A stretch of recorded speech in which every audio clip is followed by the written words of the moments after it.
Hello YouTube, Captain Mac here, and welcome to our first ever installment using SimbitWorld, A Pilot's Life. I am very excited about this series, primarily because you guys picked it. That's right, ladies and gentlemen, for those of you who don't know, we put it up to a vote. One of you suggested, hey, you should check out this program. And I've really not even heard of it. I probably did and maybe ignored it or something like that, but either way, I said, okay, I'll take a look. I took a look, and then I put it up to a vote, and I said, who would be interested in seeing a series using this program? So basically what SimbitWorld is think of it like, in a sense, it's kind of like a virtual airline. Basically, it's more sort of career-oriented, though.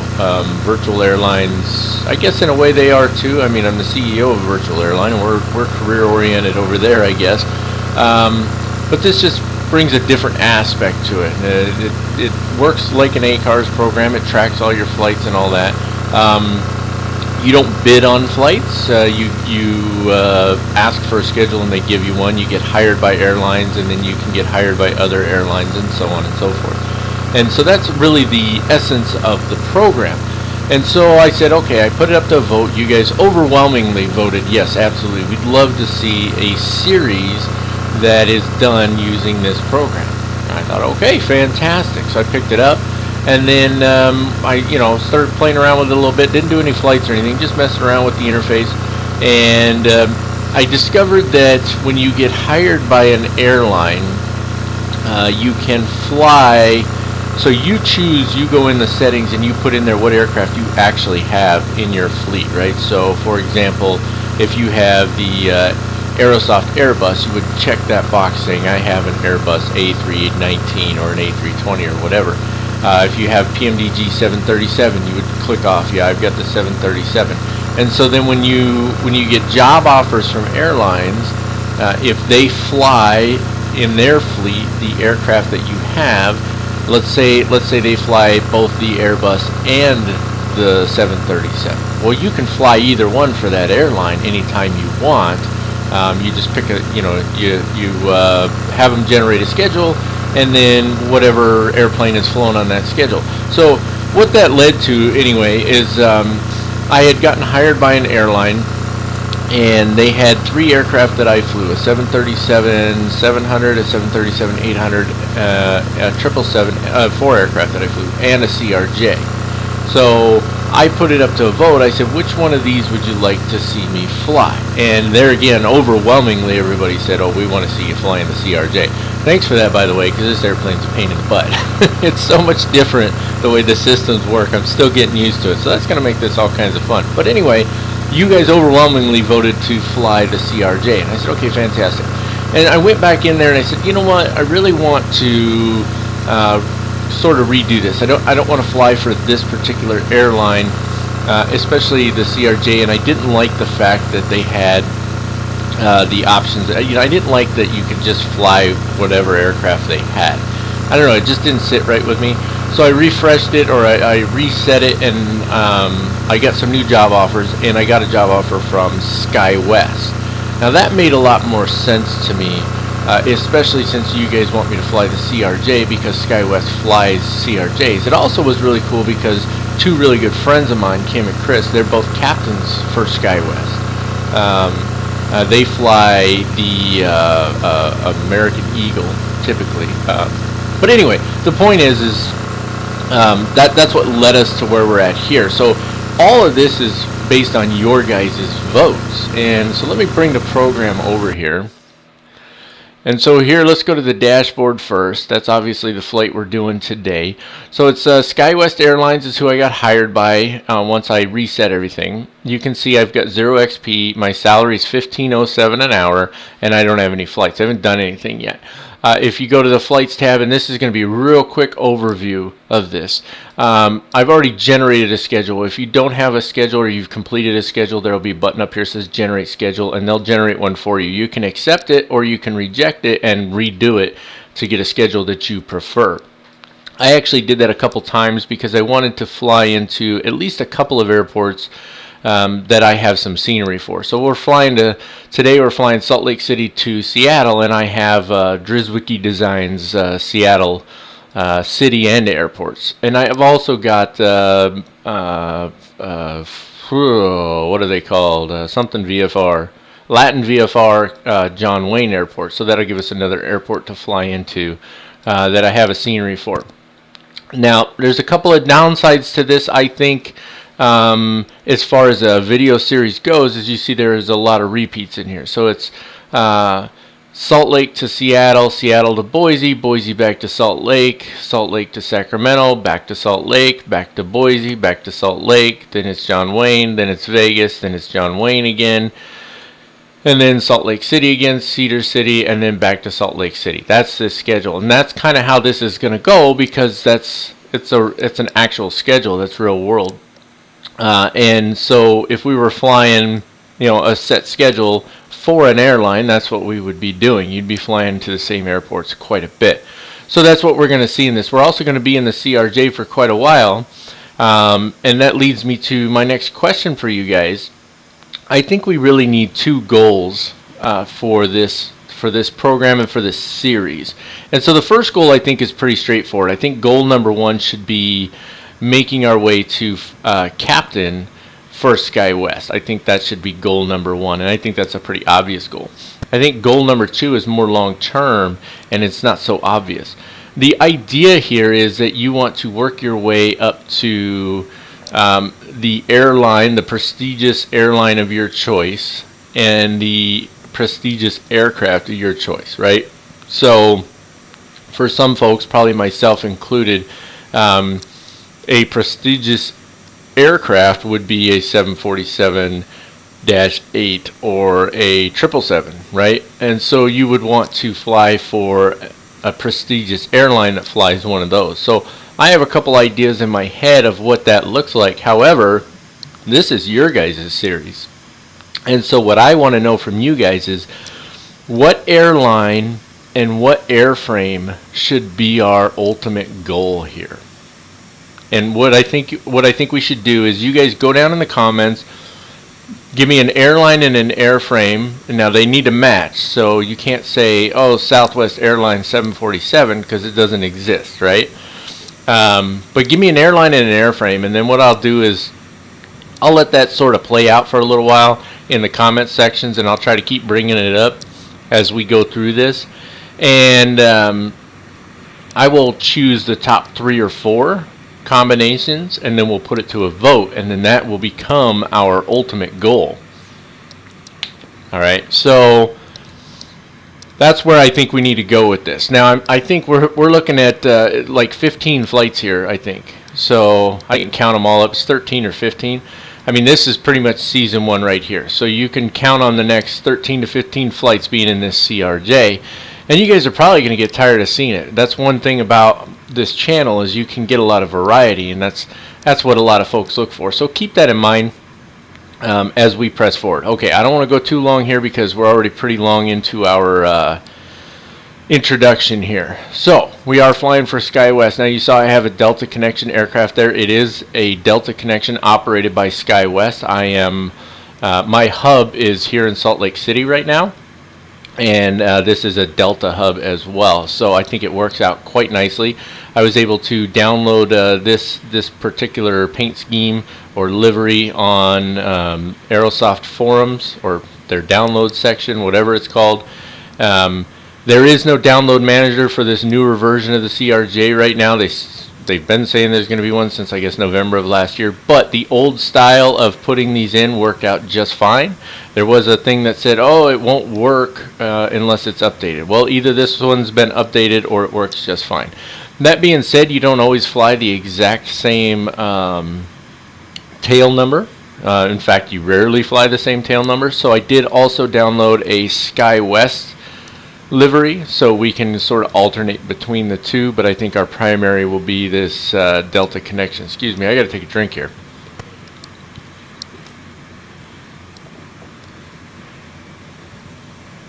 Alright, now I know some of you are saying, well, where's the cough? Oh, trust me, you'll get some. Alright, so We've got our SimBrief dispatch is optional. I do use SimBrief with my Sim Toolkit Pro now, so I chose that option. It pops up a web page. It's got most of the information populated for you. You check a couple of things, create a flight plan, and there you go. And then if you use Sim Toolkit Pro, which we'll pull up here in a couple minutes, then when you go to your Sim Toolkit Pro, you just load latest SimBrief flight plan, and there you go. It pops in, and you're good to go. I've also put not this aircraft. So the tail number that I'm flying doesn't exist in SkyWest, or at least not through SimbitWorld. So we're flying November 641 CA. Let me just check. In fact, I'll show this to you real quick. So you can change aircraft here. I'm just looking to see November 640. Oh, it does. Look at that. Check that out. So that's the tail number we're flying, right? That's the paint scheme that I have. I'm going to change to that one. That makes more sense. Check it out. So we just chose November 641 CA, November 641 CA. So that's pretty freaking awesome right there. I actually really like the way that goes together. All right. So that's what we're going to be flying. I have never hit start flight up to this point, so I guess we'll hit that right now. We're not on the right times, I can guarantee that, but it is what it is. Hopefully that doesn't take points away from us. So I don't know how this works. You gain XP, right, experience points, towards your next position or promotion or whatever, and then you gain money based on the flight and all of that. So I think probably the way it works is it's about being on time, right? So if we look at this, and I'm trying not to drag this out too much here. So we're supposed to depart at 23:25. I'm assuming this is Zulu, and arrive at 0140. So 23:25 and 0140, and right now we're at 12:25 Zulu. So I think what I'm going to do is I always break away before we jump into the aircraft. So I'm going to break away and I'm going to set the time, and then I'm going to start the flight, and I'll bring it back on here and show you the start flight, and then we'll go from there and try and get it on the right time. So we're gonna do that. All right. So it sounds good. Let's do that. It'll be a little shaky start here, but we'll get it going. Alrighty, folks, I got the time changed. I've given us an hour, which I probably need, right? As you can see, we are operated by SkyWest. I just want to show that to you real quick. So let's hop over here to our interface. Let's start the flight. Have a nice flight, it says. And then the clock's ticking already. So I'm assuming that that's going to have something. I don't know if you're supposed to. I didn't read any manual on this, so I don't know if you're supposed to, just start the flight when you're ready to pull out or what. If that's the case, we're going to end up being late, and we'll probably lose XP for that. But we don't need this up now at this point, so we can shrink it down. What do you say we hop in the office here?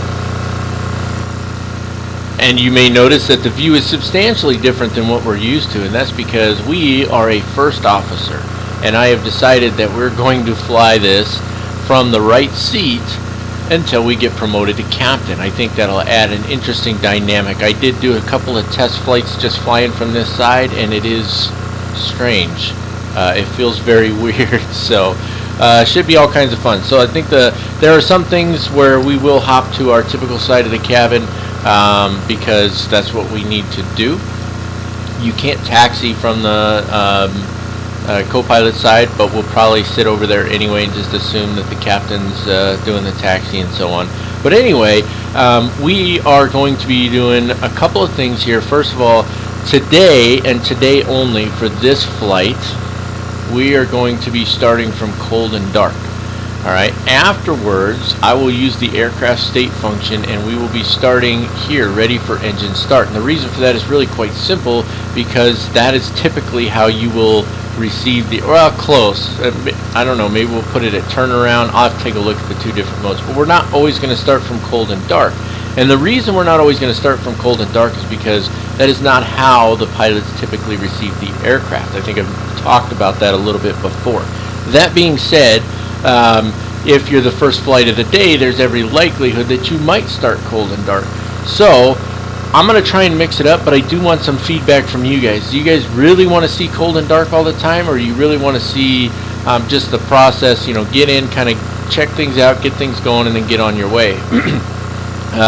You know, the feedback that I get from you is really going to drive that, and I may even put up a vote for that in my community tab there, what your preference is as far as that goes. Okay. So enough talk about that. You'll probably see me hop over to the captain's side quite a bit inadvertently because it's habit.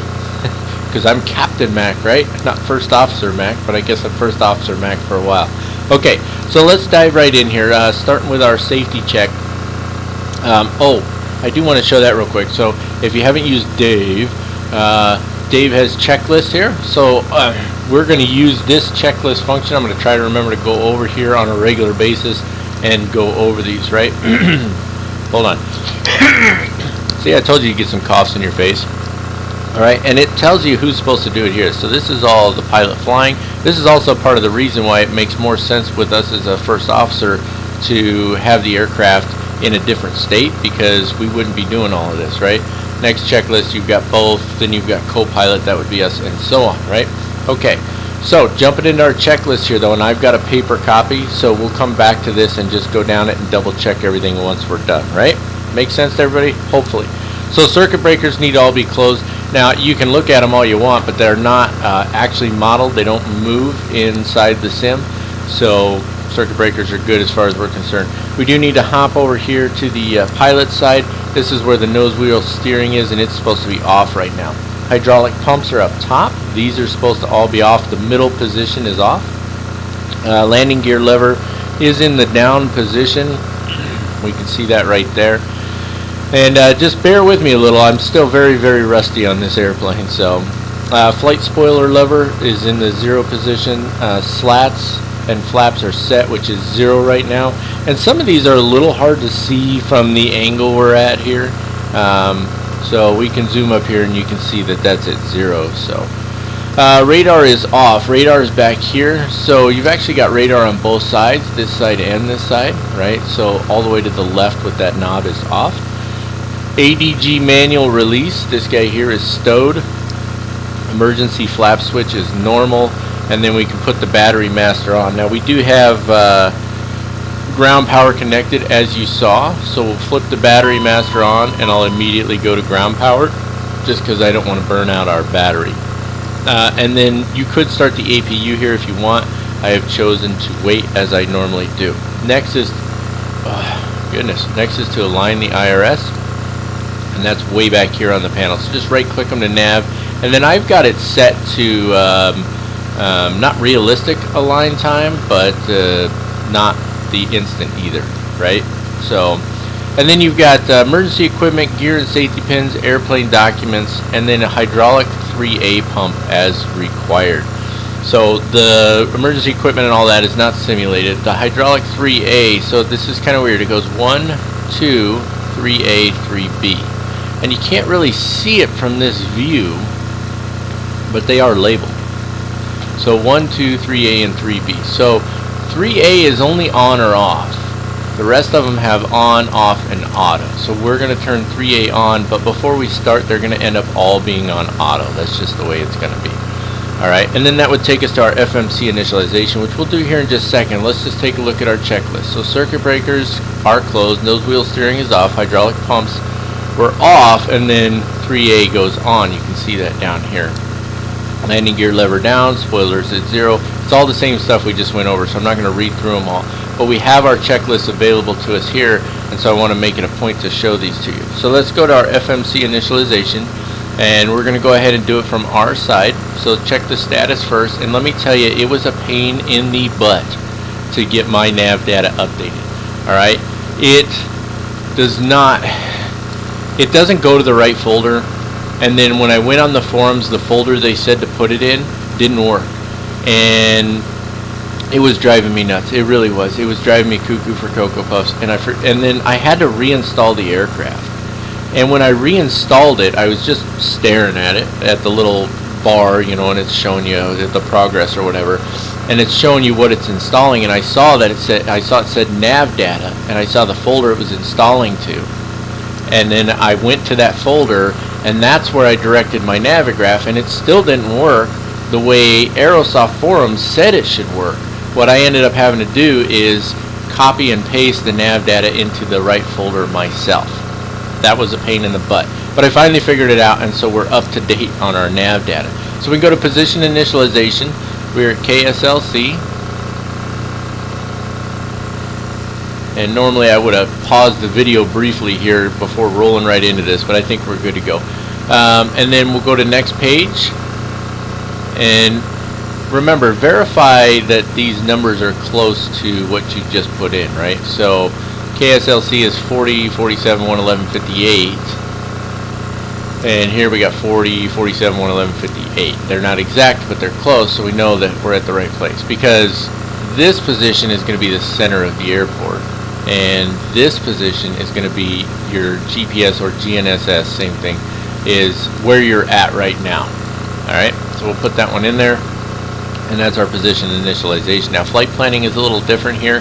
There is a way to load and save flight plans and all that. We're not doing that.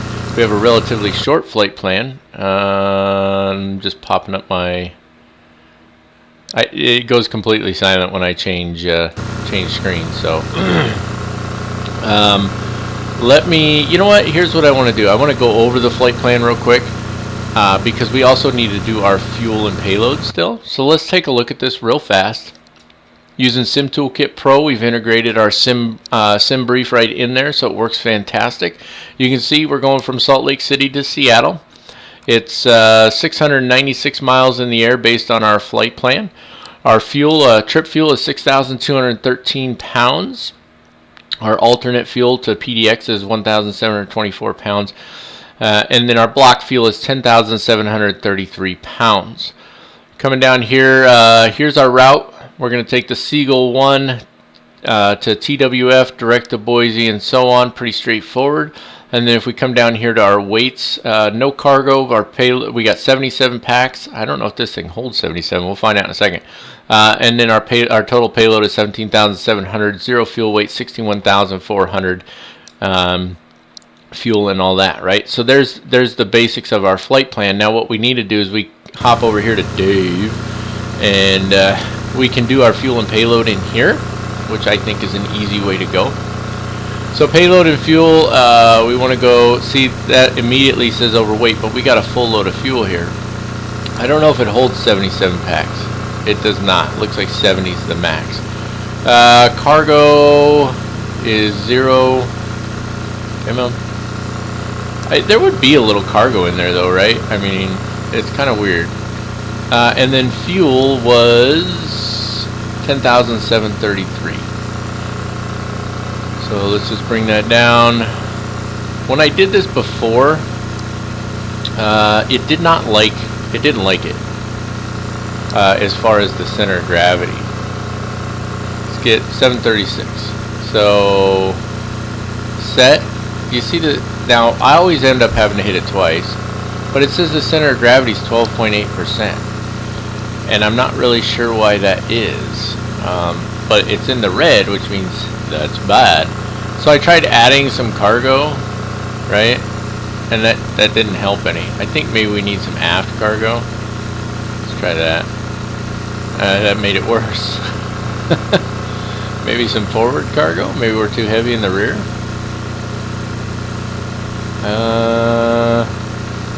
I don't know, guys.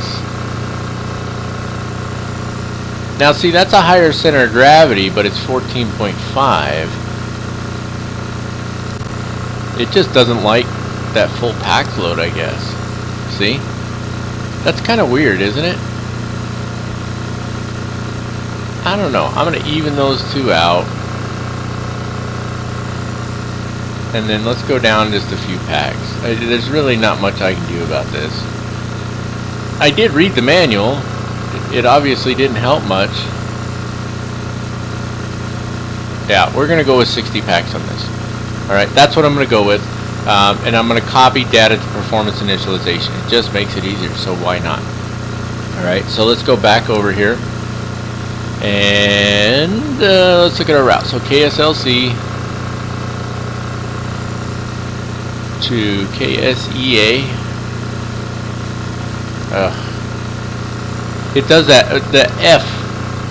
I've had that happen a few times. Maybe I clicked on the F accidentally. KSLC. It might be the angle I'm looking at it from. Maybe I need to change that a little bit. Alright, to KSEA. There we go. And our flight number is 3443.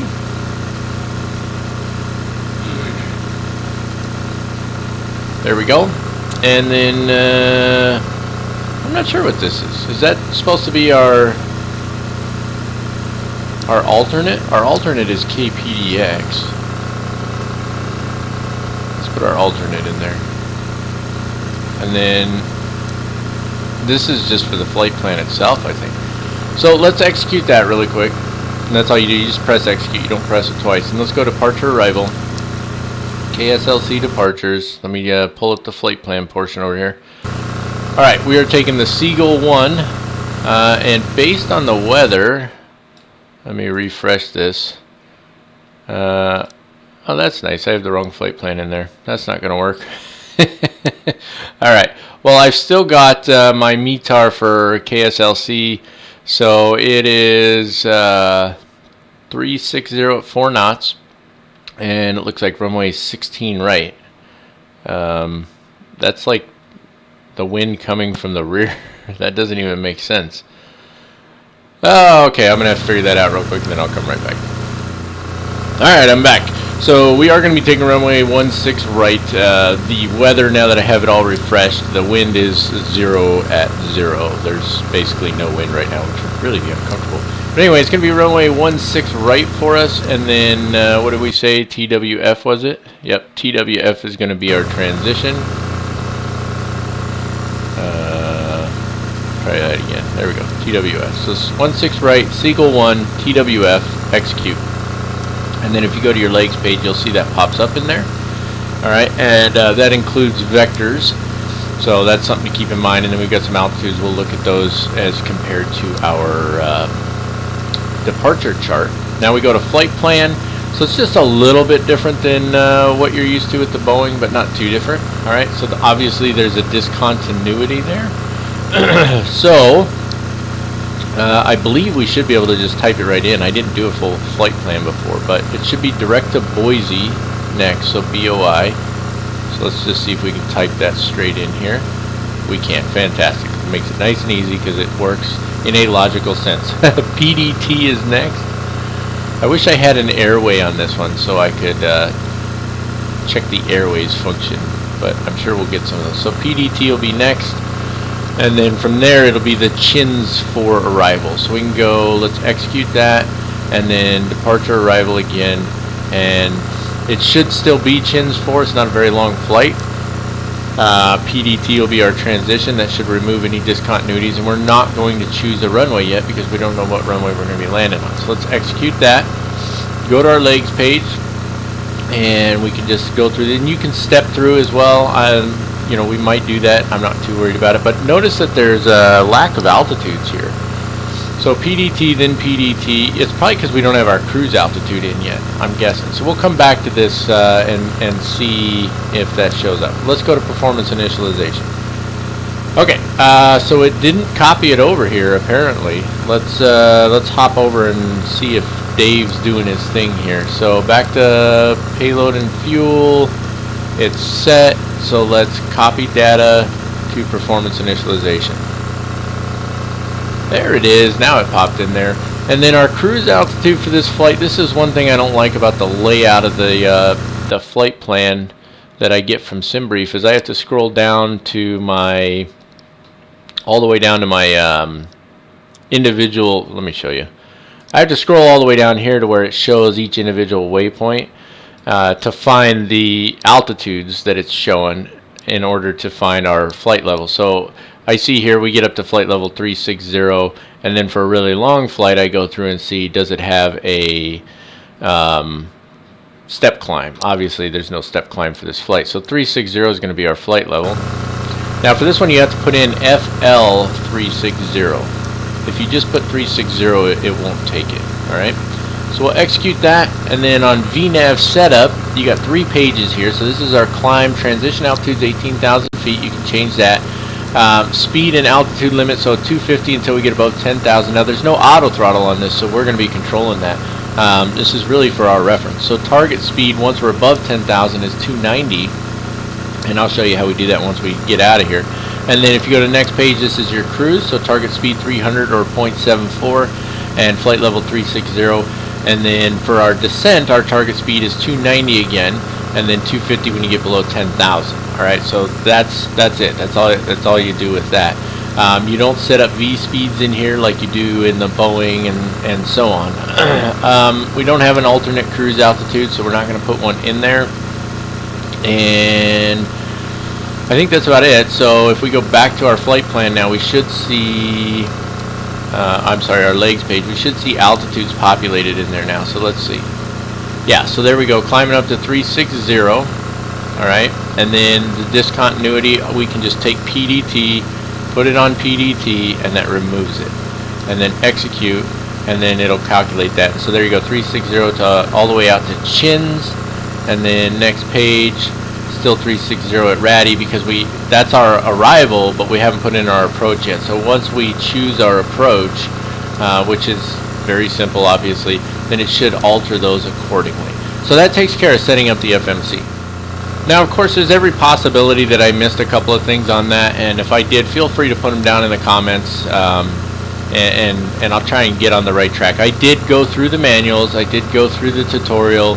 There's a lot of information on this aircraft. I do have to give some serious kudos to Aerosoft. This thing is very in-depth, and it's different enough from what I typically fly to make it a little difficult for me to fly. So don't hesitate to let me know if I'm missing something, and I'll try to make sure I catch it in a later episode.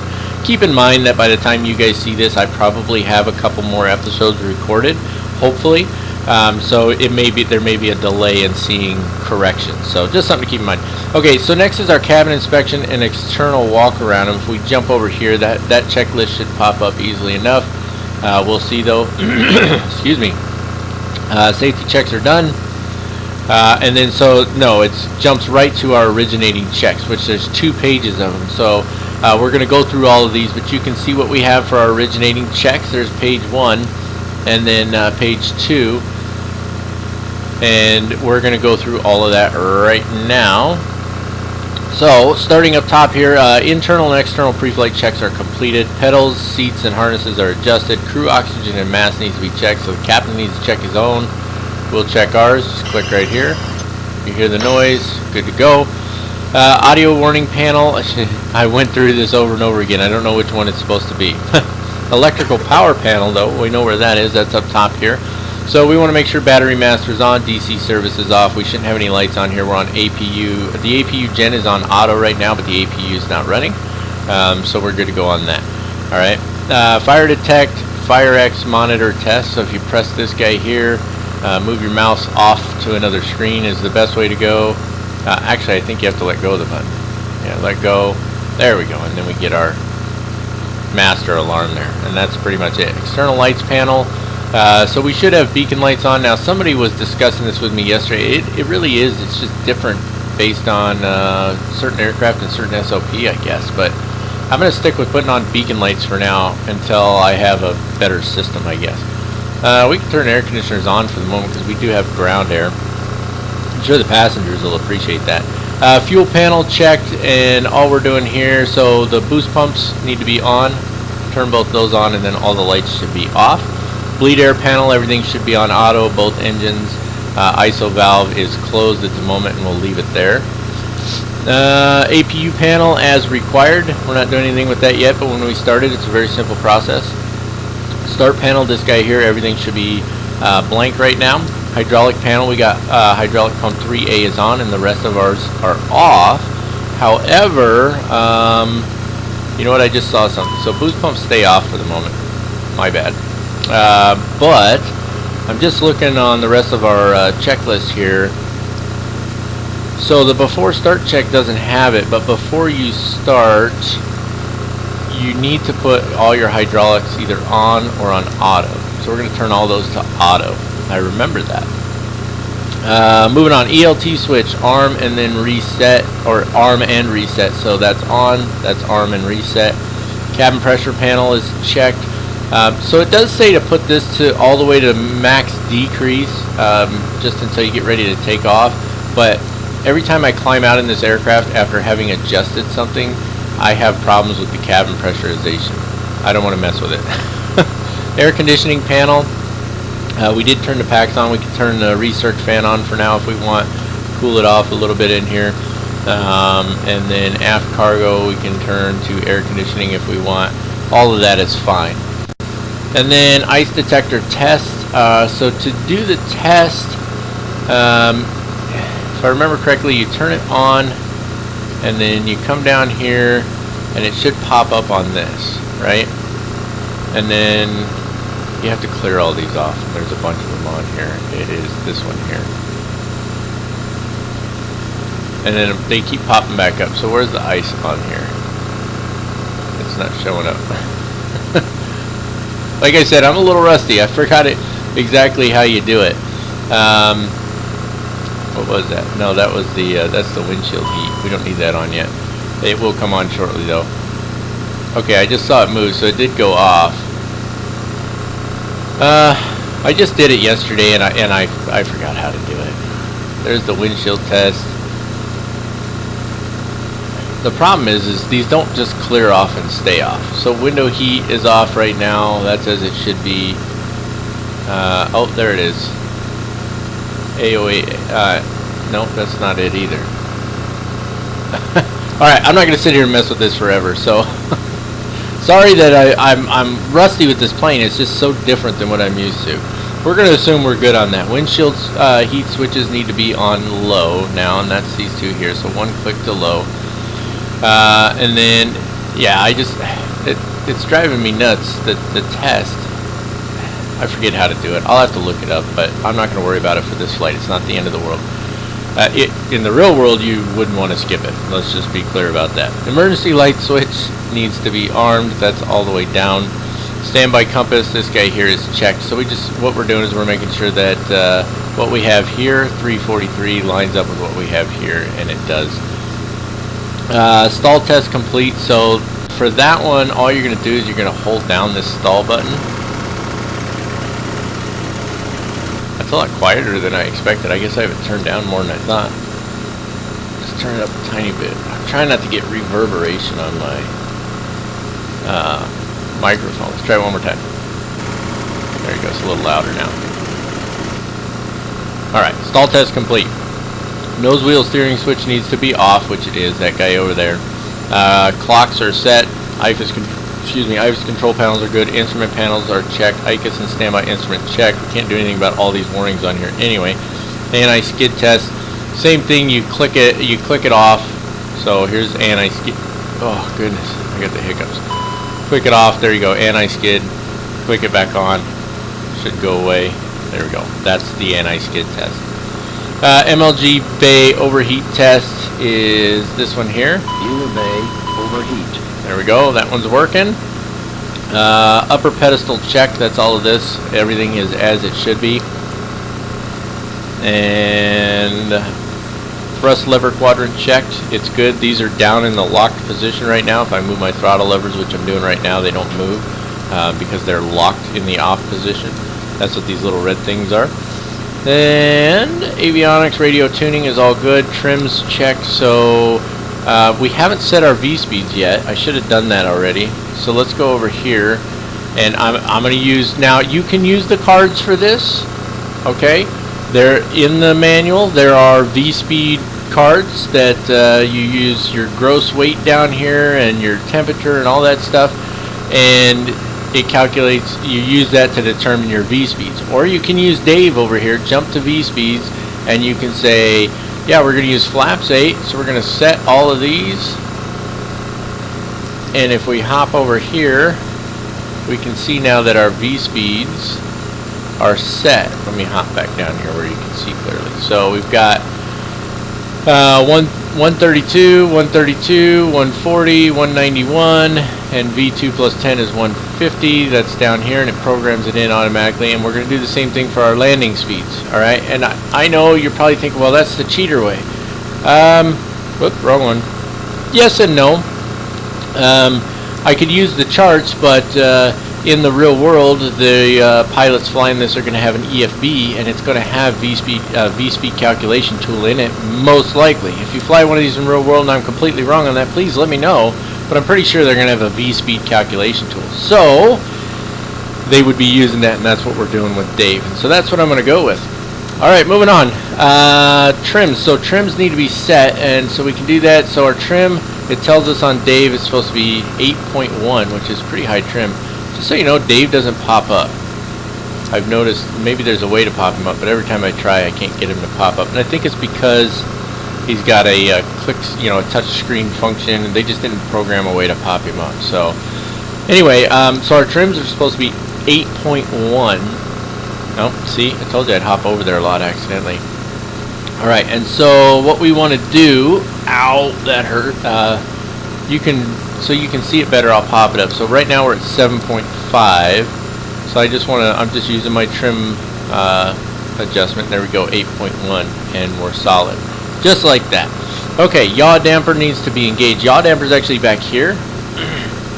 So I can never tell if it's engaged. This disconnects it. So I press that and then press both these, and now I know it's connected. Because we should hear an alarm if I press it again. See?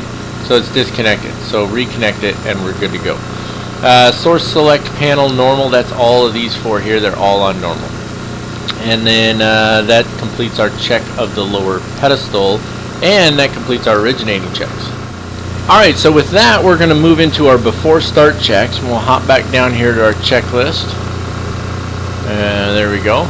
So you can see we finished our originating checks. We hop over to our before start checks, and we'll prepare our pushback once we go through this, because there's also a cleared to start check. So you can see passenger signs, landing elevation, all of that stuff set on here, and I do need to check the landing elevation, so I'm going to do that really quick. I hate that it goes quiet, so I do apologize for that.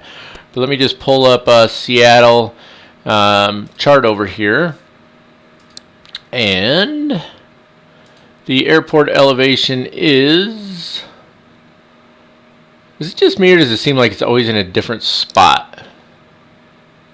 347 feet, or there or thereabouts. We're going to call it 350 feet. It should have airport elevation. There it is, 432 feet. That's what we're looking for.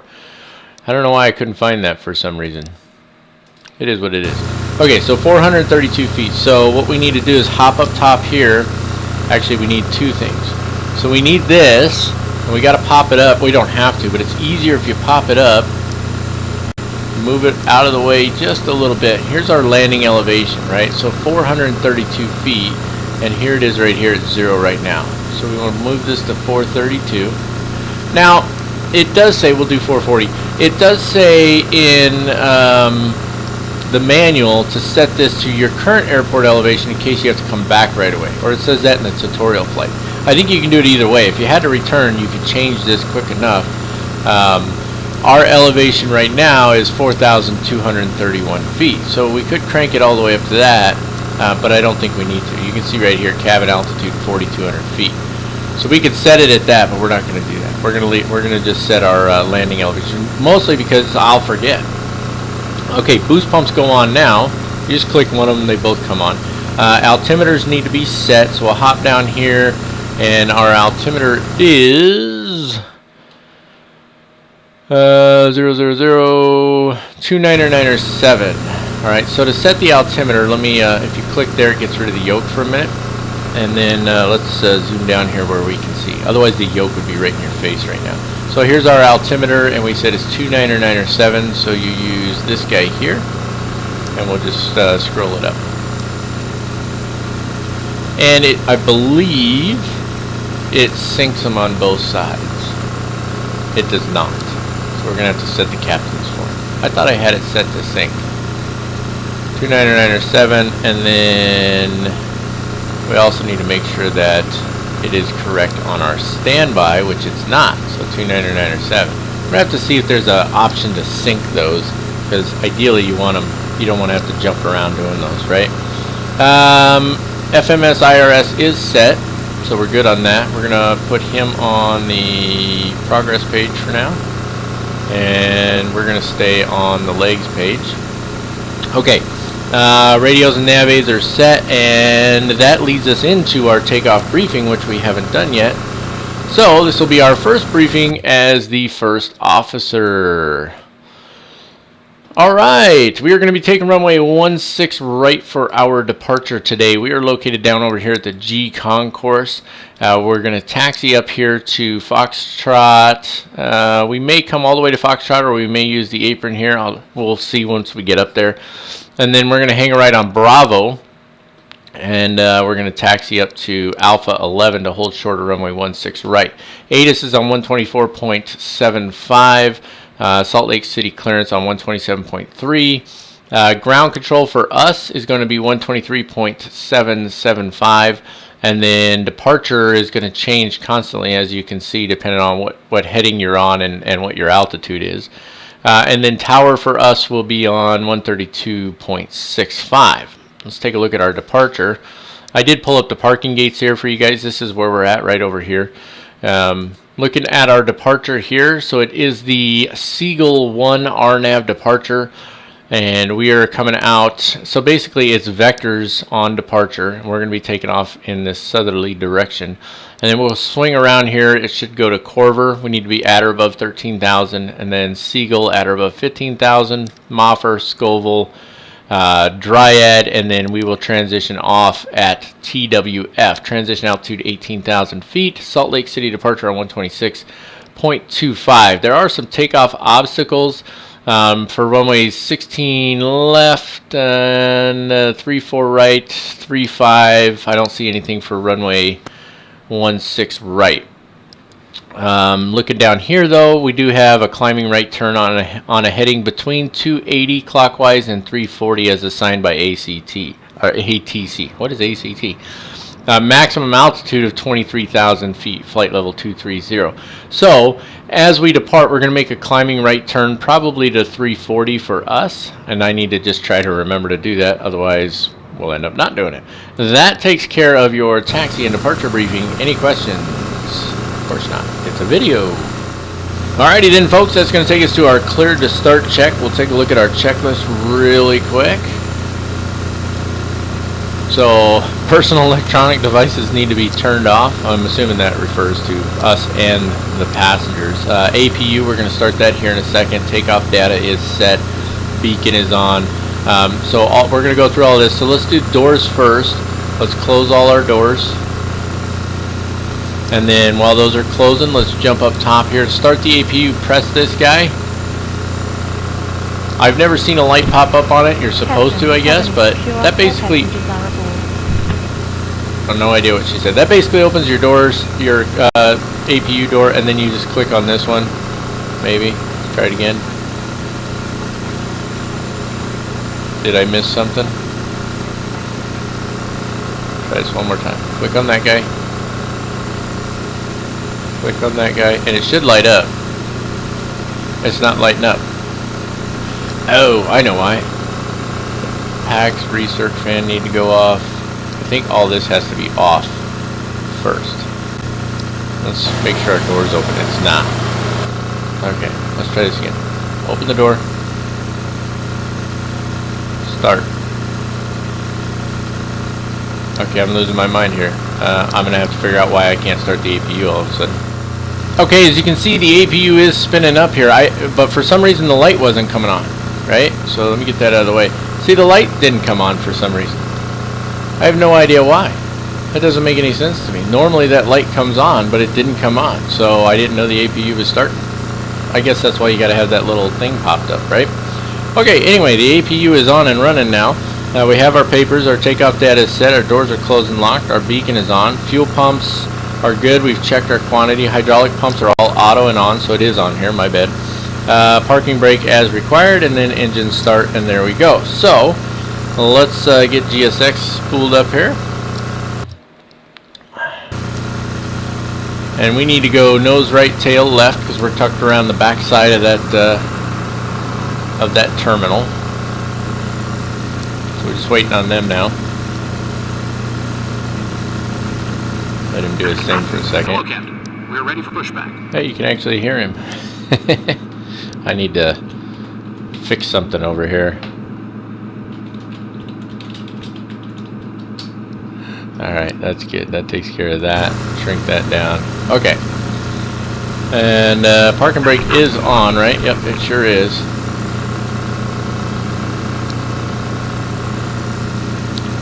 Do I need to do something yet? Yeah, I do. You know what? I have chocks on. I keep doing this. So I'll go back here. We haven't removed any of our ground stuff yet, right? We need to go nose right, tail left. Select that. Off, off, off. Release parking brakes. Now, if you have the chocks on, he will keep saying that over and over, and that's what let me know last time. So, anyway. Release parking brakes. Yeah, I'm getting to it, buddy. Chill. Park and brake. Release. Commencing push. All engines clear. Start at will. Okay, we're pushing back finally. Let's hop up top here. So you start with engine number 2. It's a very simple process. We're going to click on this, and then when the N2 reaches 20%, I'll show you how we bring in the fuel. So press the start button. That should light up. It's not lighting up, so I'm assuming there's something wrong with our, I don't know. There's something wrong. It's not working properly. So you can see N2 coming up. It's at 18% there. And then once it reaches 20, you click the red lever, move the handle to the idle position. That starts the engine. That's it. You can see the engine spooling up now. I don't know why things aren't lighting up. They're supposed to, but they're not. So it is what it is. Alright, so let's let her finish starting up and stabilize a little bit. You can see on our nav display here that we've got nothing between here and the first waypoint. That's the vectors we were talking about. Alright, looks like it's stabilized. Jump up here, start the left engine. Again, it's not lighting up for some reason.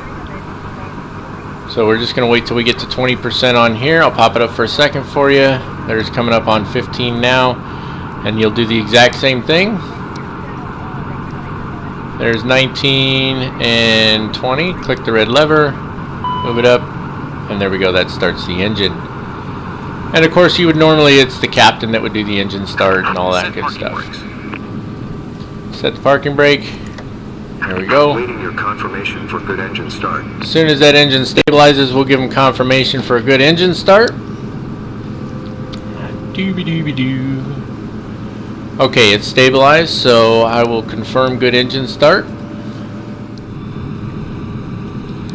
And we can move right into our after start checklist. So I'm going to go over it here and then I'll show you the checklist. So Gen 1 and 2 can both go to auto. That's these two here. Okay. Bleed valves and packs go to auto and or on. Isolation valve can be opened at this point, I believe. It doesn't actually say the isolation valve on here. Maybe I got that wrong. Unlocking gear. I'm going to leave it open. Packs can come on. Recirc fan can come on. Air conditioning will go to cold. Disconnect. Bypass fan removed. Okay. Probes need to come on at this point. I was listening to him. Electrics are checked. We're good on that. Rudder, it says rudder checked. Nose wheel steering armed. I don't know why it says rudder checked. That's kind of weird. But anyway, hop over here, arm the nose wheel steering. Ride is clear. Thank you for that. And that takes care of our after start checklist. And when we hop over here, you can see, so Gen 1 and Gen 2 on auto, bleed valves, APU as required. We haven't turned the APU off yet. And it's funny that that's on this checklist, but not on the one I printed out. And the one I printed out is from the manual. But either way, APU start stop. So let me pull it up for you so you can see it this time. So you can see the APU is running there, and then we'll just stop it. There it is, spooling down. Okay. Now you can see it says the SOV is open. I don't know what SOV stands for. It's the door back there though. Let me show you. It's this door right here, and I forget to close it all the stinking time. So we want to close that door. And we do that by pressing this guy. There you go. APU door closed. Alright, so I'm going to keep calling it a door because it's called a door. Alright, moving on. That's going to take us into our taxi checklist. So flaps need to be set to 8 and indicate 8. So That's 1, that's 8. And then they should pop up on here. There it is, coming up, flaps 8. Fantastic. What were the other warnings on there? Mock trim and stab trim. Oh, I know what that is. That's back here. So let me move this out of the way. Here's your stab trim and your mock trim. So stab trim, there you go. Mock trim, there we go. Bam. So we click those. Fantastic. Okay, flight controls need to be checked at this point. So all your controls for this guy are right here, right? So flight controls, we'll go to that. We'll go full left, full right, and neutral. All the way up, all the way down, and neutral, and then let's go full left, full right, and neutral, and that takes care of our flight controls check. Thrust reversers need to be armed. That's these two. You have to arm them to use them. Flight instruments are checked. FMS needs to be set to auto tune. So you pop this up here, and if you go to radio, you want this on auto, not manual. Auto means it's going to automatically tune into the next navigation aid on your route. Excuse me, which is what you want. Okay, and then brake temp checked. I don't know why we check the brake temperature, but let me find it on here real quick. I don't think I ever actually checked it. It's on the status page, right? Isn't it? Rudder, trim, stab. Nope, it's not on here. I don't know where the brake temperature is now that I think about it. It's environmental control, hydraulics, electrics, fuel, flight controls. It wasn't on there, was it? No, it's not. Where is that?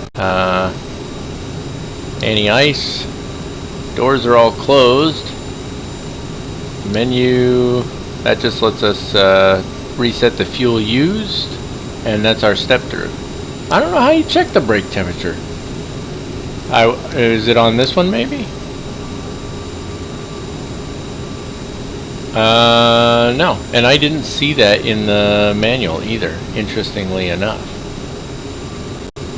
Okay, so we want this on status. That's where we want to be on that one. So I don't know how to check the brake temp. So if you guys know how to check the brake temp, please let me know down in the comments. And that means we are ready for taxi, folks. Alright, so it's the captain who has to do the taxi. We're going to, obviously we're the ones taxiing. We're going to do it from this side.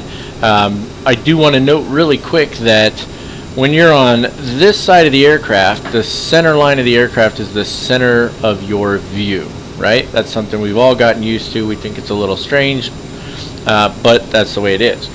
When you're on this side of the aircraft, the center line of the aircraft is the center of the aircraft. So as you can see here, the line's a little to our left, but as we start to taxi out, if we put that line in the center of our view, then we will not be where we're supposed to be. So just something to keep in mind, and I think that's it. Track hour coming on, a little jump here. There it is. Let's take a look. Throttles here, and brakes off. Yes, yes, brakes off. Bring in a little throttle.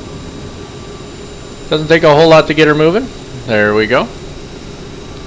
So pull those back a little bit so you can see it's about the center of our view now. I don't know. Maybe it's switched on me. But it is what it is. So away we go. I'm going to taxi on out, and then we will come back on when it's time for our before takeoff checklist. Yeah, sounds good. All right, folks. Here we are, holding short of the runway. I missed a couple things on the taxi check. The lights. Excuse me. Yeah, I forgot to turn on taxi lights and stuff. They're on now. But anyway, let's take care of our before takeoff check. Lights and strobes as required, so we're going to need these guys all on, and the strobe lights need to go on. I know it's as we pull on the runway, but I'm putting them on right now. Fuel and crossflow manual and off, so click this guy. See, now without any lights coming on here, I don't understand that. That's the first time I've ever had that issue. Yeah, that's just that light. I don't know why the lights aren't coming on. That doesn't make any sense. Because I clicked it, so it's probably been activated, right? Let's see if it shows up on here. Yeah, manual crossflow. So I need to make sure I click that again after we take off, because it's supposed to go back to auto. Ignition and anti-ice as required. So continuous ignition needs to go on. Anti-ice can stay as it is. And it should show us on here. Yep, continuous ignition is on. I don't know what's with the lights. Flight attendant's been advised. Transponder goes to TCAS. So we go to these guys down here. You're supposed to put it on map. And then you click this guy here. That's terrain. That's map. And then traffic. That's how it's supposed to go, I think. And then radar terrain display as required. We've done that. And then crew advisories, which are these guys here. Reversers armed, and all of that is as we expect it to be. And that means we're ready to go. Alright, track hire coming on a little jump here. There it is. A couple more things I want to just double check as we start to slowly inch out on the runway here. We've got our altitude set to our restriction of flight level 230. Alright, we're going to use the speed mode, but right now speed is set to V2 plus, what is it, 20? 150 knots? I forget what it is, V2 plus something. We didn't do our checks on here either, did we? So there's the taxi, and then before takeoff check. And then our next checklist will be the climb check. So I can put that on climb right now. There we go. I'm trying to remember to use that built-in checklist, you know what I mean? Okay, we've got all our lights on. Let's get this show on the road. So this aircraft does not have auto throttle, just so you guys know. It also does not have VNAV. It sort of has an LNAV, it's just a nav function. I've struggled to get it to work properly, but it does work. And then you've got, yeah, so basically the throttles have detents, much like you have in the runway Airbus, right? 6. So you set it to the right detent, like for takeoff it'll be toga, right?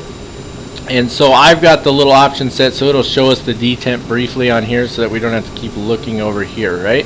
So that's how we're going to do this. Alright, let's hold the brakes down. We need to stabilize the engines at about 60%. So that's going to be right about there. It's a little high, that's alright. And you can see there it's not in a detent yet. So then look right here as I release the brakes and you'll see it pop up the detents. And they come up pretty quick. There's spoilers. Max. Config spoilers. Config spoilers. Ah! This is driving me insane. The spoilers are all the way down. But you see that little tiny bit there? It's got to be like that. And because my absolute piece of garbage, see that's all the way forward right now, I have to do it again and again and again because the TQ6 is crap. It's junk. It's garbage. Don't buy one. It's an extremely overpriced piece of junk. Capiche? Okay, let's move on here. Let's try this again. Okay, flaps are configured. I thought I heard it say config flaps. I hope not, because our flaps are set where we want them. Okay, let's try this again. See, there's climb max. We don't want that. See, it sort of bounces between them. We don't want max. Come on, toga. And now it's off toga. Just, see, it's bouncing all over the place. That's the biggest problem I've had with this aircraft. Is getting it to sit in a frickin' detent. Whatever, that's what we're using. So it's, the throttles don't calibrate well. Away we go. I'm frustrated right now, I apologize. Okay, positive rate of climb, gear coming up. And then it's a climbing right turn to 340. So let's start our right turn here. I'm leaving the flaps where they're at for the moment. That's a little steep in that turn there, Captain Mac, or First Officer Mac. So let's set our heading to 340, maybe. -10. What the heck? Oh, it's not minus. It's just. Come on. I don't have time to be messing with this while I'm trying to fly. There we go. 340. And that's going to be way too far. We don't need to turn that far. We're going to turn to right here. That's good. Alright. Let's trim it nose down just a little bit because I'm having to hold it there. Flaps coming up to 1. Alright. Not the worst takeoff I've ever had. Not the best either. Alright, flaps up. Double check those.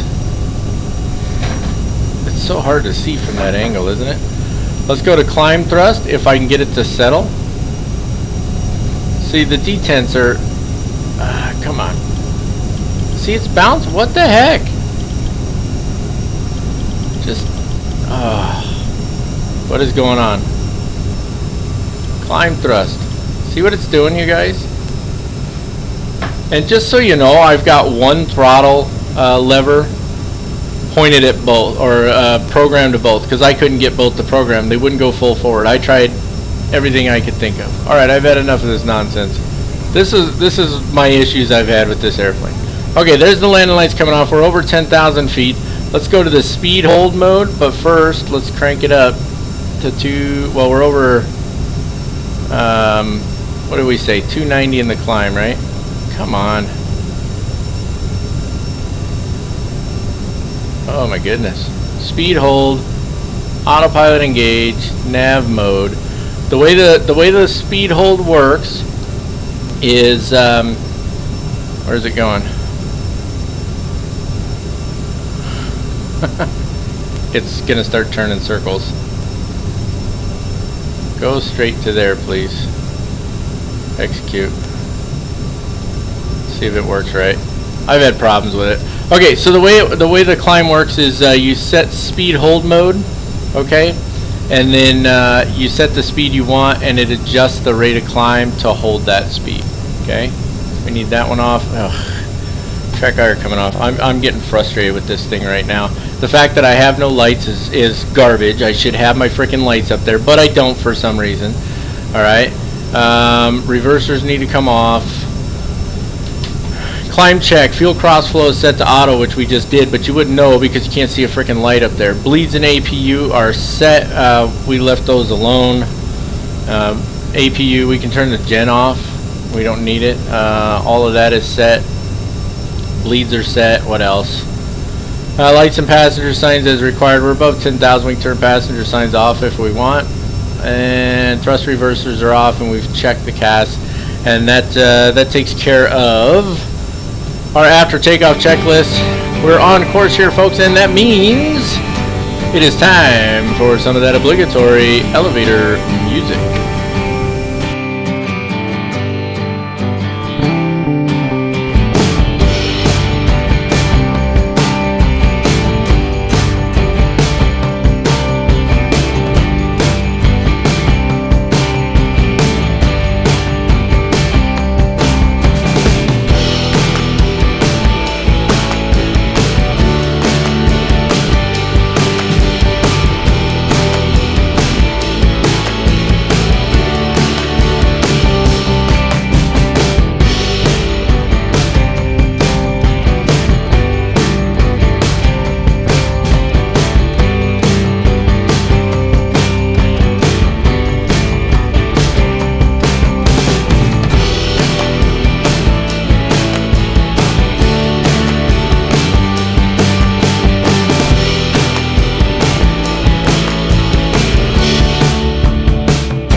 Alrighty folks, we are probably about 100 nautical miles from top of descent. I'll explain to you in a minute how we come up with that number, but we do have a little bit of housekeeping to take care of first.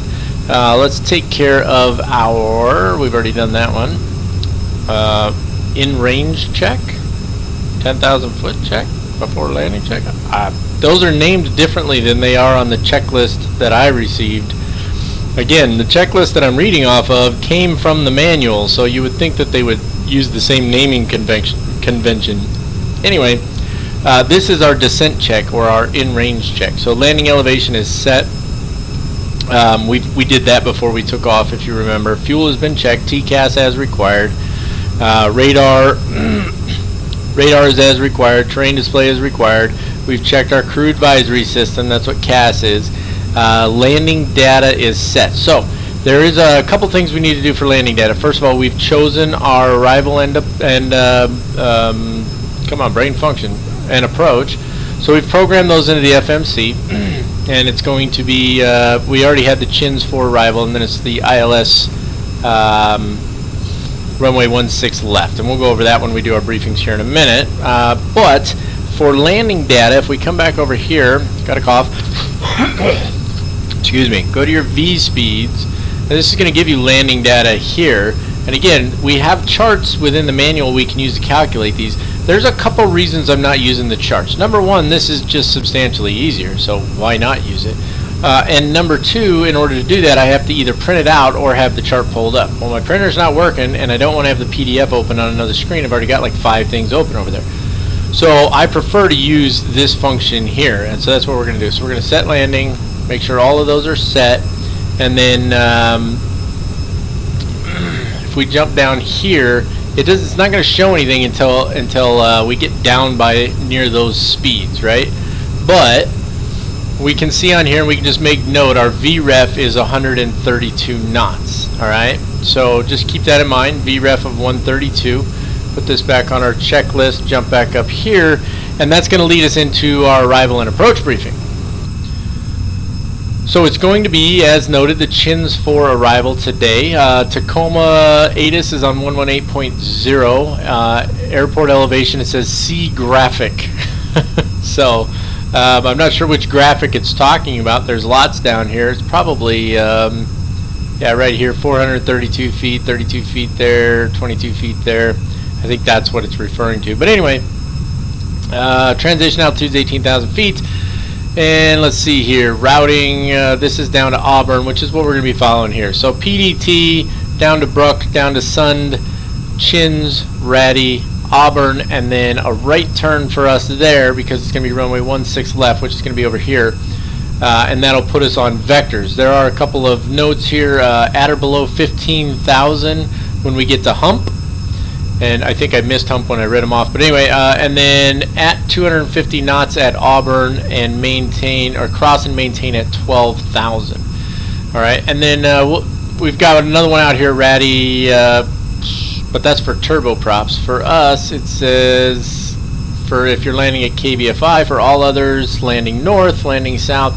So at or above 16,000 at 270 knots at Ratty. If we're landing south, which is going to be us. Now we'll go over all of that a little more here in just a minute. Let's take a look at our approach.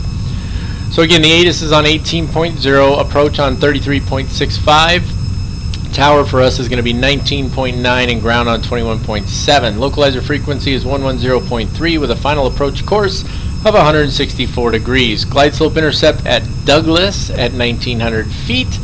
Airport elevation is 432 feet. For the missed approach, we'll climb to 900 feet on heading 165, then outbound on the Seattle VOR 161 degree radial to cross Tebney at 2.4 nautical miles from the VOR at or below 2,000 feet. Then climb to 5,000 outbound on the Seattle VOR 161 degree radial to Milt intersection, which is 11 miles out, and hold, continue climbing in the hold to 5,000 feet. And looking at our plan view here, we are going to come in here at Kenmo. We excluded these 2 waypoints here. So coming in at Kenmo, then Heltzer, then Carfo, Douglas, and then in from there. And on a profile view, you can see 5,000 at Kenmo, 4,000 at Heltzer, Carfode 3200, and then 1900 for glide slope intercept by the time we get to Douglas. Happy lights on our left hand side, alternating lighting system. Oh, I forgot what it means again already. But anyway, there's our lights. I've mentioned it a couple times what it means, but I just keep forgetting. It's with sequenced flashing, alternating lights. Approach lighting system with sequenced flashing lights, or something like that is what ALSF stands for. And then there you go for our missed approach. I was going to say go around, but our missed approach procedures. And based on the weather, if we look here at active sky, actually we can just put that one down. We can use this METAR here. They're the same. So it's 180 to 8 knots, 10 statute miles visibility, scattered clouds at 1600, 3000, broken at 13,000, altimeter 3001. All right, so a lot going on there. A lot going on in here as well. So as far as our descent is concerned, there is a top of descent mark on here, but last time I flew it didn't show up. So if we need to calculate our own top of descent, for a rough calculation, not precise, but a rough calculation, you can take the altitude you're at, subtract the altitude you want to fly to. So in our case, we need to be at 12,000 feet when we cross Auburn, right? So we would say, okay, so we want to cross Auburn at 12,000 feet, so we subtract 12,000 from 36,000. You multiply that by 3 and then divide by 100. I used a different waypoint for that. I used our glide slope intercept to give us a better idea, and that's 102 nautical miles out if we're going to 1,900 feet. If we look on here, you can see we are from Seattle 162 nautical miles out right now. That being said, the waypoint that I chose, which was our glide slope intercept at 1,900 feet, is about 5 miles from the runway. So I just added 5 miles to that. So it was 102, and then you add 5 is 107. So when it says we're 107 nautical miles out, that's when I would start my descent. That being said, there is a top of descent marked on here. Now this is our 40 nautical mile ring right here, so it's probably what, about 60 nautical miles from us? I think that's probably fair, and that puts us pretty close to where I chose anyway.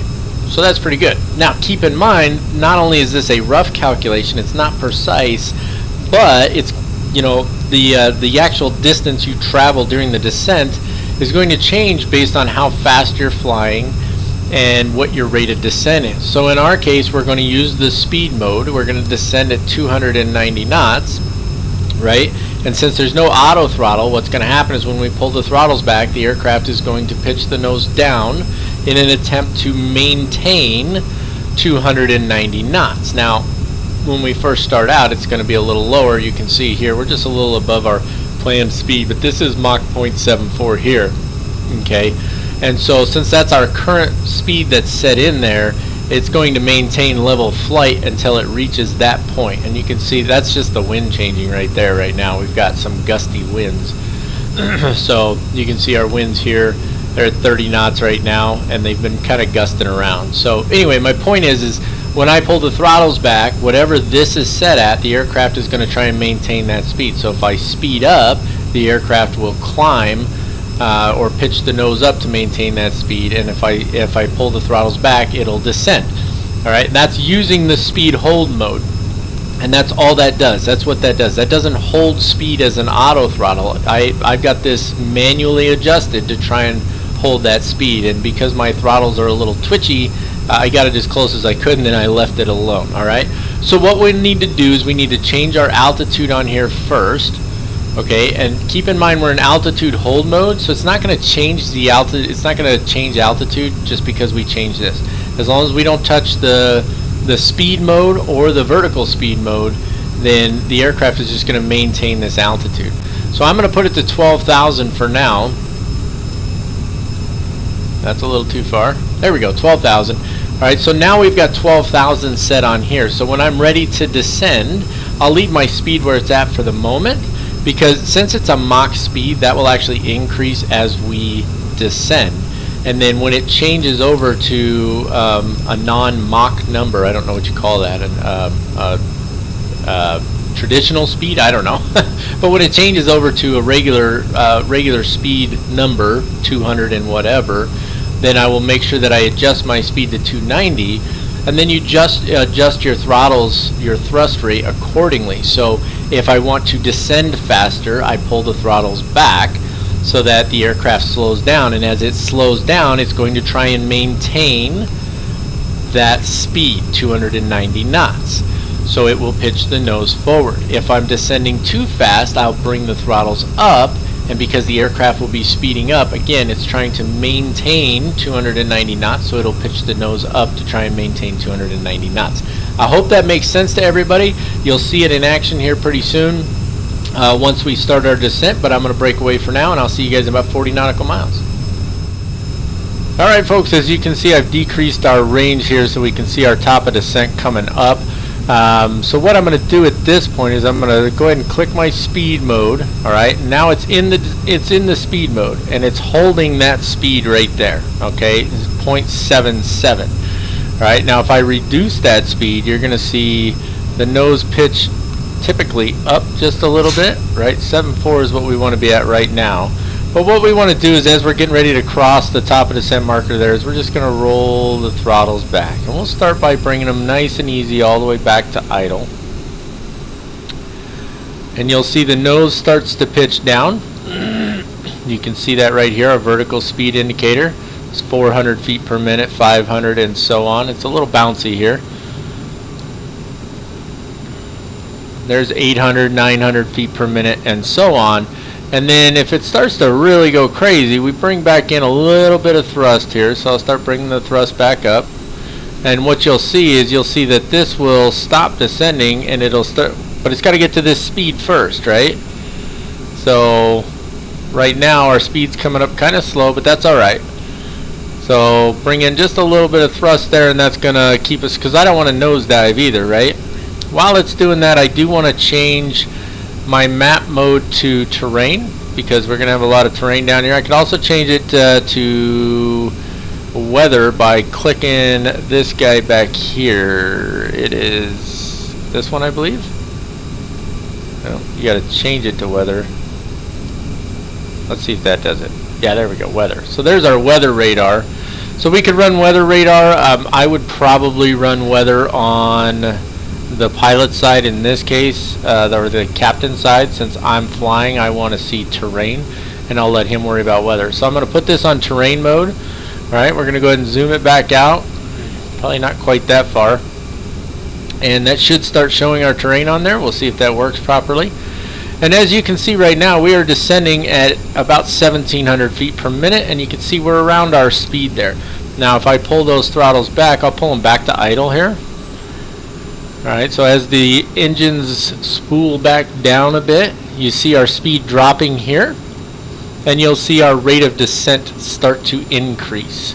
So there's 1.8, 9, and so on, and it'll continue to increase until we get to that speed again. Now that being said, that calculation works best at approximately 1,500 feet per minute. If I remember correctly, that's about the descent rate you're looking for. It's about 1,500 feet per minute. Now you can see we just switched over here to 255. You see that? So we want to descend at 290. That's what we were shooting for. So let's bring this up to 290. Now this aircraft requires a lot more monitoring and control on your part, right? So not only do you have to control the descent the way we're doing now, but we also have to control our speed. As such, right now it's going to kind of do a little nosedive. If I bring the throttles up, no, we don't want to go to toga mode. Okay, you can see the speed increasing quickly, and this is keeping me from nosediving. That's what I'm trying to avoid here. And you can see this, the vertical speed is already decreasing because I'm coming up on that speed. Okay, so the idea here is to get to around 1,500 feet per minute, but when we get close to 10,000 feet, I need to roll this speed setting back so that the aircraft will level itself off and slow down to 250 knots or less. Everybody tracking on that? I still got the hiccups going on here. So hopefully that makes sense to everybody. I'm going to continue on the descent here and hopefully hit our points just right, and I will see you guys when we're just about on the approach. Alright folks, we're just a little below 10,000 feet here. You can see we're on our vectors just past Kenmo. I've got it coming down to 7,000 feet right now. We'll be making a turn here shortly and changing that to 5,000 feet for Kenmo. In fact, we may even just go all the way to 1,900 feet. We'll see. But anyway, real quick, I just want to take care of our approach checklist. So if we look over here, or before landing check, flight attendant's been advised passenger signs are on. Thrust reversers need to be armed. Arm both of those. It does not have auto spoilers either, just so you know. And then what else? Landing gear, so that's all landing. But we do have an approach check that didn't really show up in here. You had a 10,000 foot check, but that was it. So anyway, our approach check on the checklist I have says altimeters, they're set 3001, APU and bleeds are fine, and lights and passenger signs as required. So what we need to do here now is we're going to continue our descent to 5,000 feet. So let's change this to 5,000. And you can see, you might be able to see if I can get to 5,000 here. There we go. I've set our speed at 220 knots for now. So what we're going to do, we're on heading mode. We're going to go ahead and we're going to make a left turn here. Make a base leg turn essentially. And depending on how long that turn takes us, I might just turn all the way inbound. And again, at Kenmo it's 5,000. It says at or above, but it's really just 5,000 feet. So we're going to be controlling this a lot more, but at some point I'm just going to have to change it to 1,900 and actually get ready for the landing itself. Otherwise, we won't make it. I'm adjusting in my chair here. So we're just descending at 1,100 feet per minute right now. If I want, I can bring those throttles back a little bit more. And you can see on our nav display here, it made that turn quite quickly. And so I don't need to quite turn yet because we're going to go to nav mode once we make this turn towards final. So we'll just give it just a second here. Let it scoot on over there just a little bit. I just popped those up really for you guys so you can see a little better, although it's pretty cluttered there. We could reduce the range a little bit, and that'll declutter it a little. Let's go ahead and start that turn now. Left turn to 164. And I'm just going to point it right at Kenmo is what I'm going to do. It doesn't have to be perfect. We'll assume that that's the heading that ATC gave us, right? So 187. That's our, we'll call that our intercept heading. And we'll just see we're actually overshooting it just a little bit if we do that. So we'll just keep adjusting. That's 176. Probably need to come down to about 174. That'll bring us nice shallow entrance there. I kind of wish that would stay, you know. 174 looks good to me. Coming down to 5,000 feet, we're at 6,100 now. Let's go ahead and reduce our speed a bit. Let's bring it down to 210 knots. And let's reduce that altitude down to, let's take it down to the 3,000 mark, or 3,200. That's 31. Let's take it to 32. That'll keep us descending. I'm going to throw out a setting of flaps here. And let's go back to nav mode. And that should track in on Kenmo without any problem. Or not. If it doesn't start a left turn here really quickly. Where the heck are you? Oh, I know, because I left it on vectors. You gotta select Kenmo, put it up here, and execute. Otherwise, you're in trouble. So let's go back to heading mode here and swing it all the way around because I messed it up. You have to make Kenmo your primary waypoint here in order for nav mode to work properly, right? And we're a little short of Kenmo and we're coming up on 5,000 right now. So I'm going to bring in some thrust, reduce our rate of descent. I don't want to descend too low. We're already too low technically. Trying to do too many things at once here. There we go. Just get her to level back off a little bit. Now let's try that nav mode again, huh? And let's see if she tracks in. Hopefully it does. Let's change our primary to Heltzer now, just because we're gonna overshoot Kenmo a little bit, and I don't want it to struggle. I don't want it to try and circle back or anything like that. I'm gonna bring my altitude down to 1900 feet now. That's 1500. There's 19. And I haven't flown an ILS on this yet, so we're gonna see how this goes. We're not that far out, so let's reduce our speed a little more. 132 is our VREF, so I'm going to bring it down to 160. Come on. Let's throw in another setting of flaps here. She'll slow down. You can see it's actually bringing the nose up a little to try and slow down quickly. There's Seattle out there. Okay, I'm going to change this to our approach mode. There we go. Liking what I'm seeing so far. I do need it to descend a little bit quicker. Let's bring those throttles back to idle. Alright, and it should be picking up the localizer now. Now there is no, as far as I know, there's no localizer or approach switch on this. You got a back course and that's it. So it should be making a right turn here shortly. As you can see, where the heck is it going? Let's bring his range down and we can use the pilot side. So you can see on his, okay, we're turning inbound now. Alright, so looking pretty good. Again, this is a little bit of a new experience for me. Technically we should be on glide slope at this point, but it looks to me like we're a little low, to be honest with you. In fact, we are. I don't know what you do to intercept it. As far as I know, this thing doesn't fly like a Cat 3 ILS or anything like that. I don't think you can. So we're just going to let her fly the approach a little bit here. I'm going to turn speed mode off, or not. Let's just bring the speed all the way down to 132 then. Let's go ahead and get the landing gear down at this point. We're slow enough. Bring in another setting of flaps. That's going to put us at flaps 20. Throttles are at idle.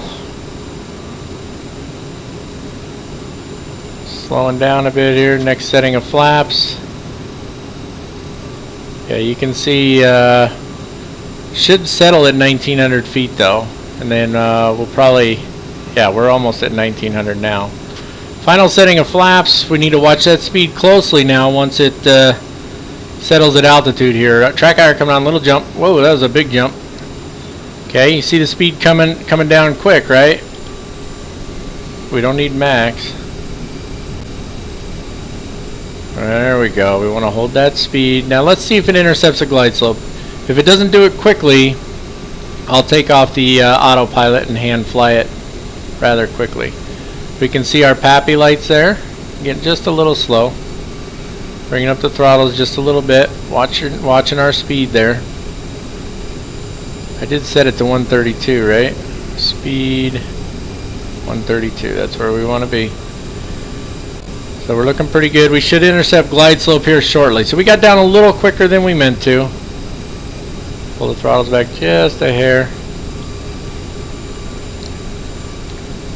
Alright, let's see if it intercepts that glide slope. It should intercept here shortly. If it doesn't, we're going to have to be quick on taking off the autopilot, right? And flying from this side, this is a new experience for me, guys. I do have the nav radios tuned. So let's see if it intercepts. Nope. No intercept. So I'm guessing it doesn't auto fly the ILS at all. Whoa, where are you going? Alright, so let's bring the throttles back, way back. And let's nose it over a little bit. Because we got a little high there, as you can see. There we go. Alright, we're definitely too slow here. Even nosing it over, we're way too slow. Let's get that speed back up. There we go. There we go, okay. Trim it down just a hair. There we go. Now it's kind of awkward from this side because I don't really know where center is, right? Okay, that's a little fast on descent. I'm getting used to this plane. I'll get there. We're definitely right of the runway though. That's pretty good for our rated descent. I like that. Speed's looking good. Okay, so landing checklist. Gear is down. Let's see, before landing. Flight attendant, passenger signs good, thrust reversers armed, landing gear is down, flaps are indicating 45, which is where we want to be. Okay. Approaching 1. Looking good on our speed, good on our rated descent. Nice. Not too bad actually. Let's see if we get call-outs. I think we do. Little choppiness there. I turned off the AI traffic. Just a little to the left. 400. Just a hair. 300. There's our call-outs. Let's listen.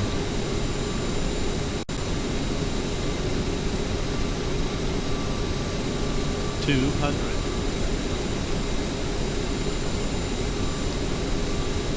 200. 100. 50, 40, 30, 20. Oh, a little too hard. 10. There we go. Not too terrible. No auto brakes on this one. Reverse thrust coming in. Stay in the center of the runway. There's our reverse thrust. I'm not using brakes right now. Down to 60 knots. There we go. Reverser's off. And a little manual braking here. And I was all over the runway, but I don't think the landing was too bad. Now I do wonder if Simbit Life or Simbit, whatever it's called. 4,000 feet remaining. Thank you for that. I wonder if it shows a landing rate. We'll find out here in a minute. I don't think that landing was too bad, to be honest with you. My my Sim Toolkit Pro does show a landing rate. Let's slow down a little more here. There we go. And that shows us at minus 116 feet per minute. So I'd say that's a pretty good landing rate there. Let's get her off the runway here and let's take care of some cleanup work, shall we? Maybe. Ugh. Sometimes it's just hard to do things while the aircraft is moving, isn't it? And we'll leave the taxi lights on. And then strobe lights will need to go off. There's our terminal. Strobe lights are up here. It is that one. Alright. Move forward just a little further here. Start bringing flaps up. I didn't use spoilers. I guess you have to auto or manually deploy the spoilers. Holy cow, I barely touched the throttles and it took off. Okay, let's just come to a stop right here. Track iron coming off. Little jump here. There we go. Let's take care of our after landing checks. APU as required. So if we jump up here, I'll just go to that view. It's just easier.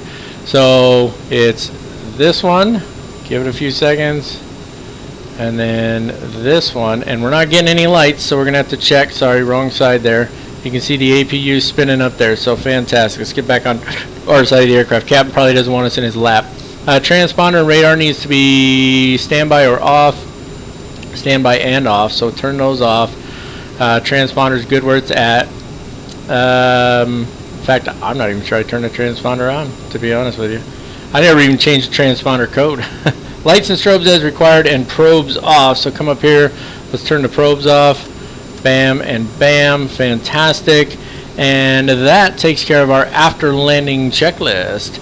So I'm going to go ahead and I'm going to taxi it in. I'm going to get us at a gate and then we'll go from there. Alright folks, here we are coming up to gate A1, getting ready to pull in. Looks like we got a guy standing up on a ladder there to guide us in, so that should be interesting. So let's get her parked here. I'm taxiing from the captain's side, as you can see, because it would be the captain taxiing us in anyway. And I accidentally switched to this view. So there you have it. Ooh, this sucker wants to move, man. Come on, slow down. Alright, so this way. It's weird how they set those lines up. I've seen that in Phoenix too. They do it the same way. So we'll just swing it over here. Still that way? No. I don't know what that is. That's the wrong side. Come on.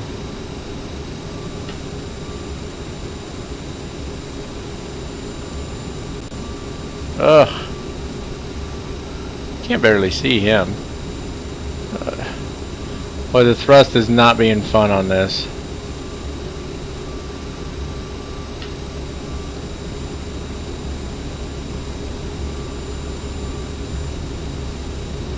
I don't think he's in a good spot. Or she, and she made me go too far there. I don't appreciate that. Track car coming off there. Let's set the parking brake real quick.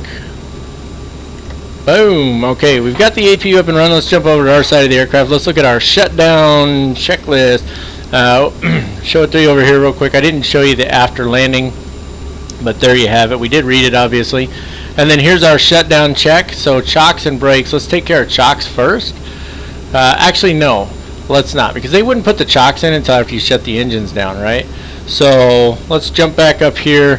So electrics are set, so that's over here. So we can turn these generators off because we're using the APU gen right now, and so we should still be good to go. Yep, everything's good to go. Fuel's good. It says fuel and check valve test. I'm not going to do that. Thrust levers can go to the off position now. So we'll start with this one over here. Click it up, pull it down.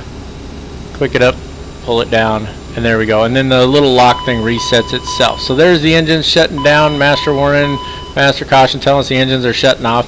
Seatbelts and fasten seatbelt signs can go off. Oh, off is in the middle, my bad. Okay, there we go.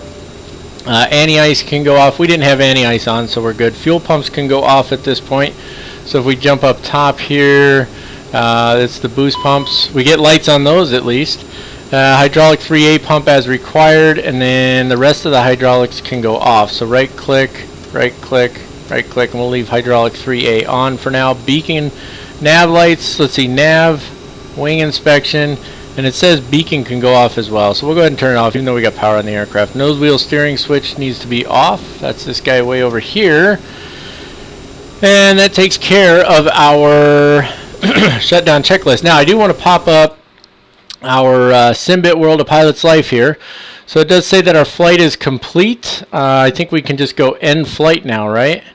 Yeah, so let's end flight and let's see what information we get. So this was our flight, departure and arrival. This is our upcoming schedule. It doesn't look like it really gives us any other information. Let's see if reports tells us anything.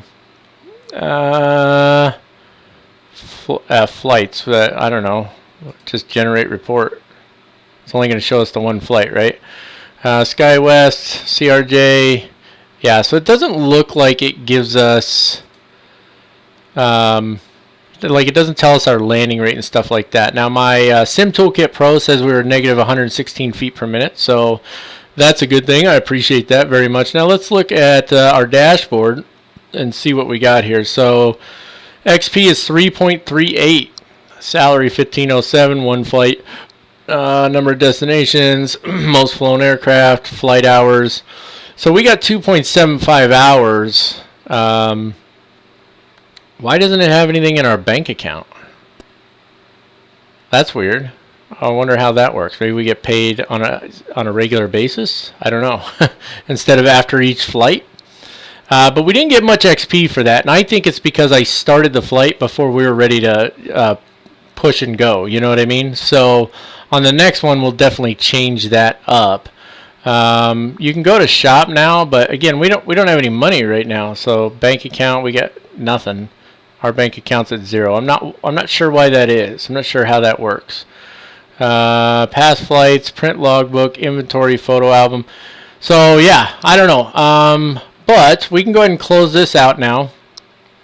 We don't need that anymore. we've completed our shutdown check, so that's going to take us to our terminating check. So on the terminating check, let's jump down here.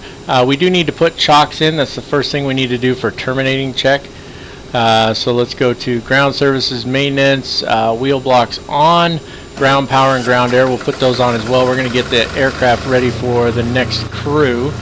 Shutdown check is complete. Terminating check, IRS needs to go off. That's way back here. Left click and left click. That takes care of those. Thrust levers are off. Emergency light switch is up top here, and that can go off as well. You have to right click that one. Windshield heat can go off. That's all the way up top here. That's windshield. Off and off. That's why things keep beeping. We're turning all that off. Aft cargo switch can go off as well. Wrong button. So we can turn that one off. Hydraulic pumps can all go off. It's just that one there. External light switches are all off already, and the APU can go off now. So let's go ahead and stop the APU, and it automatically put us on ground power, so that's handy. APU power and fuel is off. We can close the door, and DC service switch can go off, which it already is. And then if we wanted to, we could turn off the battery master and all that, but we're not going to do that. We're going to leave this aircraft ready to go. In fact, I should have looked. I don't know if our next flight would pick up right from here or not, but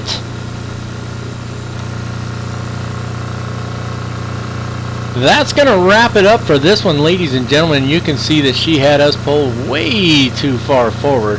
I can't get jetways to work anymore, and that's because I don't have GSX level 2. And apparently all of my jetways are sewed jetways now. I think I set that, and because I have sewed jetways, what do you call it? It needs GSX to open them, and they won't open them unless you have GSX level 2. So there you have it. But here we are in Seattle. That's going to complete this flight, our first flight in SimbitWorld, A Pilot's Life. This series is for you guys. You picked it. You picked the aircraft, and I'm really excited about where this is going to go. So I hope you guys really enjoyed this one.